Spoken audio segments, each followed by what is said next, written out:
घरामध्ये जर भाजीला काही नसेल किंवा तेच भाजी खाऊन कंटाळा आला असेल तर ही रेसिपी तुमच्यासाठी आहे।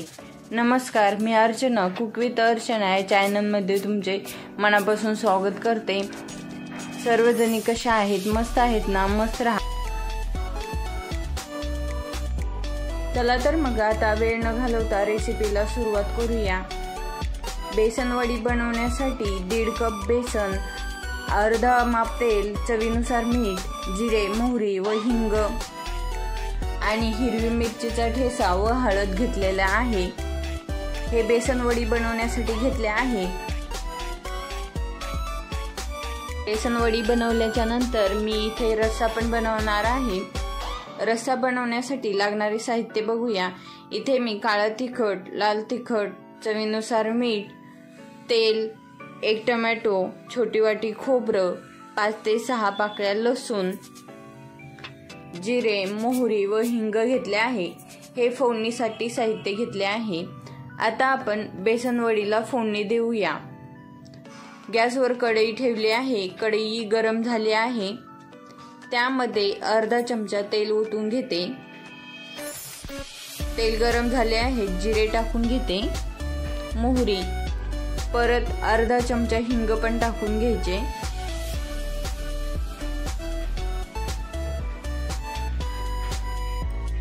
जिरे मोहरी चांगले तडतडू द्या। जिरे मोहरी तडतडली की चांगली फोडणी बसते। जिरे मोहरी आता चांगली तडतडली आहे। आता त्यामध्ये 2 ग्लास पाणी टाकून घेते।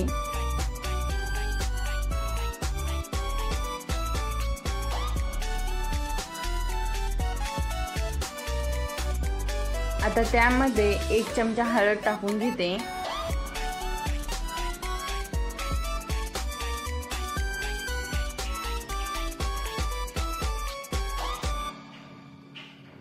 हिरव्या मिरच्याचा ठेचा, त्यामध्ये लसूण व मीठ घालून वाटलेले आहे। त्यामुळे मीठ हे थोडेसे बेतात टाका। हे सर्व साहित्य व्यवस्थित मिक्स करून घेते।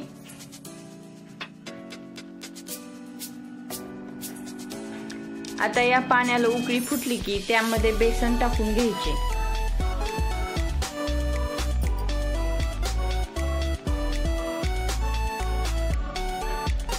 पाण्याला उकळी फुटली आहे। आता त्यामध्ये बेसन टाकून घेते। बेसन व्यवस्थित फेटून घ्यायचे, म्हणजे मोठ्या मोठ्या अशा गाठी राहणार नाही। पळीच्या साहाय्याने चांगले हाटून घ्या।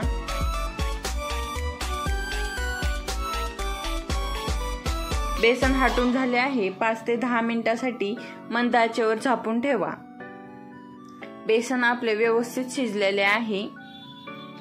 आता आपण त्याच्या वड्या थापून घेऊया। वडी थापण्यासाठी ताटाला मी इथे तेल लावून घेतले आहे। त्यामध्ये कढईतील बेसन टाकून घेते। बेसन हे खूप गरम असल्यामुळे सुरुवातीला हाताने थापू नका। थोडं थोडं चमच्याला पाणी लावून असे पसरवून घ्या। थोडेसे थंड झाल्याच्या नंतर हाताच्या साहाय्याने असं धपाटे जसं आपण थापटतो तसं थापटून घ्या। आता कढईमध्ये बेसनाचं थोडं थोडं सारण लागलेलं आहे, तर त्यामध्ये पाणी ओतून ठेवा, म्हणजे आपल्याला रस्सा करता येईल त्याचा। आपण जे बेसन थापून घेतले आहे ते थंड झालेले आहे। आता त्याला चाकूच्या साहाय्याने कट करून छोट्या छोट्या वड्या पाडून घेऊया। आता आपल्या वड्या तयार आहेत। आता आपण त्याची भाजी बनवूया। भाजी बनवण्यासाठी 1 वाटी खोबरे वाटून घेतले आहे। परत लसूण वाटून घेते। आता आपण 1 टोमॅटो घेतला आहे, ते पण वाटून घेऊया। आता आपण रस्स्याला फोडणी देणार आहोत। गॅसवर कढई ठेवली आहे। त्यामध्ये 2 माप तेल ओतून घेते। तेल गरम झाले आहे। त्यामध्ये मोहरी, जिरे, परत अर्धा चमचा हिंग व लसूण टाकून घेते। हे फोडणीचे साहित्य व्यवस्थित मिक्स करून घ्या।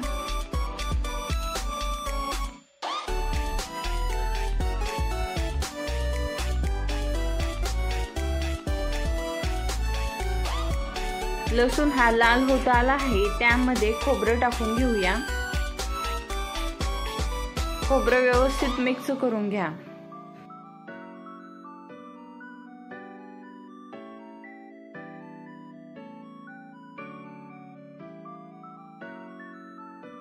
खोबरं व्यवस्थित लाल झालेले आहे। आता त्यामध्ये टोमॅटो टाकून घेते। टोमॅटो पण असं व्यवस्थित मिक्स करून घ्या।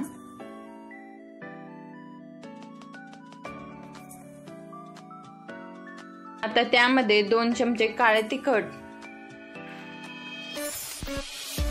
1 चमचा लाल तिखट, अर्धा चमचा हळद, जिरे पावडर अर्धा चमचा, हे सर्व व्यवस्थित मिक्स करून घ्या तेलामध्ये।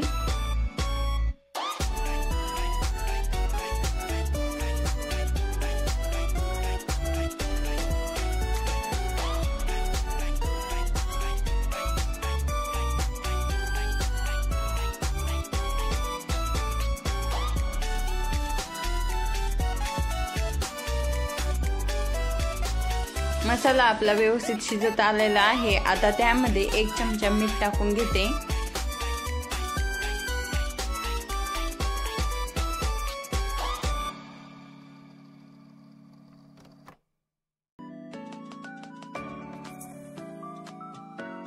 मसाल्याने व्यवस्थित तेल सोडलेले आहे।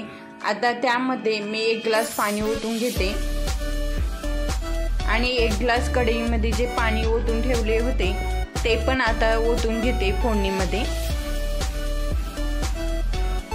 म्हणजे आपला रस्सा एकदम छान होईल।